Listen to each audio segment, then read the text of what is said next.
Rajampet MP Mithun Reddy పర్యటనతో Chittoor జిల్లా పుంగనూరులో ఉద్రిక్తత నెలకొంది. చిత్తూరు మాజీ ఎంపీ రెడ్డప్ప ఇంటికి మిథున్ రెడ్డి వెళ్లారు. వైసీపీ ప్రభుత్వ హయాంలో ఎంపీ వేధింపులకు గురిచేశారంటూ ఆయన పర్యటనను నిరసిస్తూ టీడీపీ కార్యకర్తలు ర్యాలీ తీశారు. ఇంతేకాదు రెడ్డప్ప ఇంటిని టీడీపీ కార్యకర్తలు చుట్టుముట్టారు. మిథున్ రెడ్డిని అడ్డుకునే ప్రయత్నం చేశారు. ఈ విషయం తెలుసుకున్న వైసీపీ కార్యకర్తలు అక్కడికి చేరుకున్నారు. ఇరు వర్గాలు భారీగా చేరుకోవడంతో ఒక్కసారిగా ఉద్రిక్తత నెలకొంది. మరోవైపు రెడ్డప్ప ఇంటిని వచ్చిన మిథున్ రెడ్డి వాహనాన్ని ధ్వంసం చేశారు. రాళ్ల దాడిలో పలువురు కార్యకర్తలకు గాయాలయ్యాయి. రాజకీయ కక్షలతోనే టీడీపీ కార్యకర్తలు తమపై దాడులు చేశారని ఎంపీ మిథున్ రెడ్డి ఆరోపించారు.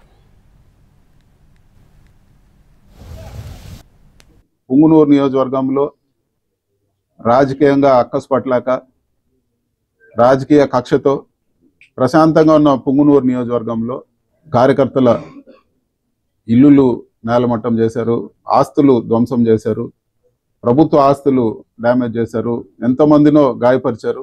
గౌరవ పెద్దలు రెడ్డప్ప గారి ఇంటికి వస్తే ఈరోజు ఇంటిపైకి వందలాది మంది వచ్చి దాడులు చేసి ఈరోజు ఇంకా కూడా దాడులు జరుగుతున్నాయి. ఇవన్నీ కూడా చంద్రబాబు లోకేష్ ప్రోద్బలంతోనే ఇవన్నీ కూడా జరుగుతున్నాయని చెప్పి కూడా నేను తెలియజేస్తా ఉన్నాను. ఇవన్నీ కూడా ఒక పైశాచిక ఆనందం పొందేదానికే ఇవన్నీ దాడులు కూడా రాజకీయ కక్షతో చేస్తున్నారని చెప్పి కూడా నేను తెలియజేస్తాను.